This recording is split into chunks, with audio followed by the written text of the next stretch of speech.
सिंह साहब ने जो अभी रिसेंटली एक आई थिंक इन्फेंट्री डे था उस पे उन्होंने बात की पाकिस्तान के हवाले से कि हम गिलगित भी ले लेंगे, हम आज़ाद कश्मीर भी ले लेंगे। कोई हिंदुस्तानी प्राइम मिनिस्टर आज तक इतने पैसे डिफेंस में नहीं खर्चा है जितना मोदी में कर गया। कहा से पाकिस्तान ने इंडिया की कश्मीर में गड़बड़ की है पिछले 30-40 साल में, या फिर पहले कश्मीर को आजाद करवाएंगे? लास्ट क्वेश्चन है। हम दोनों काम इकट्ठे।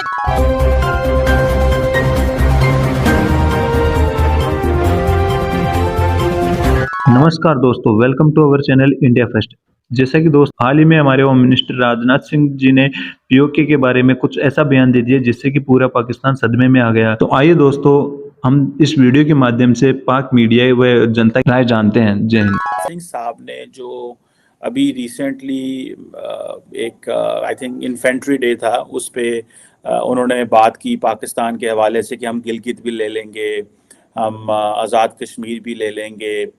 आप क्या समझते हैं, इंडिया में क्या माइंडसेट है कि क्या पाकिस्तान पे हमला करना, do you think that this is a normal approach what the Indian political leadership is thinking कि गिलगित बल्तिस्तान हम बाय फोर्स लेंगे, या कि आप ये समझते हैं कि ये पॉलिटिशियंस जो हैं ये सियासी रंग देते हैं इन चीज़ों को ताकि ज़्यादा एक पॉलिटिकल वैक्यूम जो कि फिल पॉलिटिकल स्पेस कवर करने के लिए? तो आपके what is your understanding as a soldier?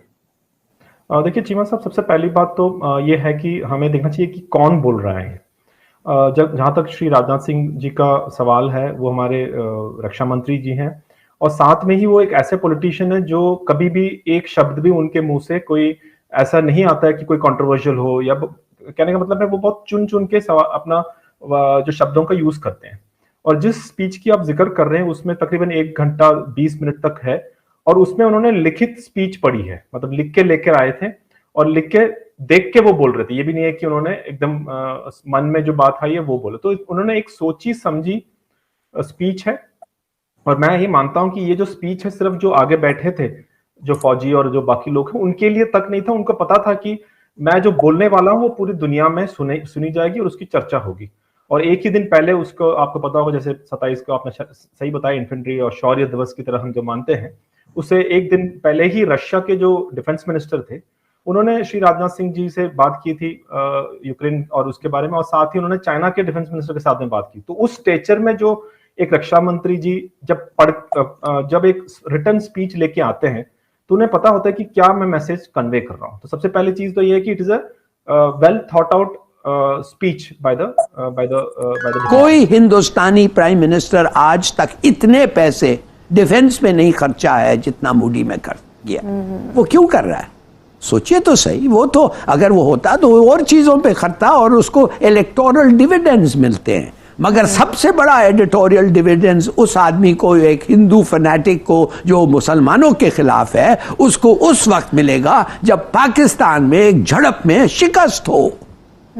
तो इसलिए उसने इतने पैसे खर्चा है। ये एक अच्छा वक्त है कि हम जाएं और इनको एक माने मार के, जैसे वो बालाकोट में आए थे, ऐसा एक ऑपरेशन करें। हम भी पॉपुलर हो जाएंगे, कुछ हम दिखाएंगे कि हम जाके उनको मारे हैं, और ये भी लड़ते रहेंगे। ये तो इनका काम ही यही है, लड़ता रहना, और इदारे के दरमियान लड़ाई होगी। मैं तो समझता हूँ ये इससे भी ज्यादा सीरियस थ्रेट है। ये नहीं है कि एक फायदा उठा ले एक वक्त का। ये कहता है कि लिबरेशन ऑफ गिलगित बल्तिस्तान, ये तो होना ही है, कहता है, और ये होगा। प्रोटेस्ट जो हो रहे हैं JKLF वगैरह के जो उस तरफ है ग्रुप्स, उसका कोई तबसरा पाकिस्तान मीडिया में नहीं है, लेकिन इंडियन मीडिया में देयर इज कवरेज के पाकिस्तान में।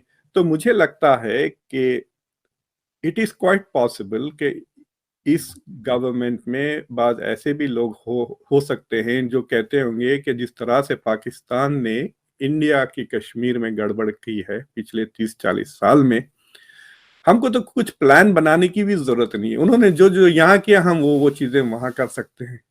तो अगर आजाद कश्मीर में पाकिस्तान के खिलाफ प्रोटेस्ट इस हद तक बढ़ जाते हैं कि इंटरनेशनल इंटरवेंशन की डिमांड होने लगी और पाकिस्तान की मिलिट्री उसी तरह से जुल्म करने लग जाए गिलगित में, जिस तरह उन्होंने बांग्लादेश में किया था 1970s में, तो India will have a legitimate reason, और सारी दुनिया इंडिया के साथ रहेगी अगर इंडिया एक ह्यूमैनिटेरियन इंटरवेंशन करता है। समझ रहे ना आप? हाँ, Right. तो इसका मतलब कि ये सारी चीजें होनी चाहिए कि प्रोटेस्ट बढ़े आजाद कश्मीर में, पाकिस्तान की फौज फिर जुल्म करे पब्लिक पर, फिर ये इसकी सारी खबर दुनिया को मिले और दुनिया से डिमांड हो कि कुछ करे यूएन, तो यूएन कुछ नहीं करेगा तो फिर India will take unilateral action.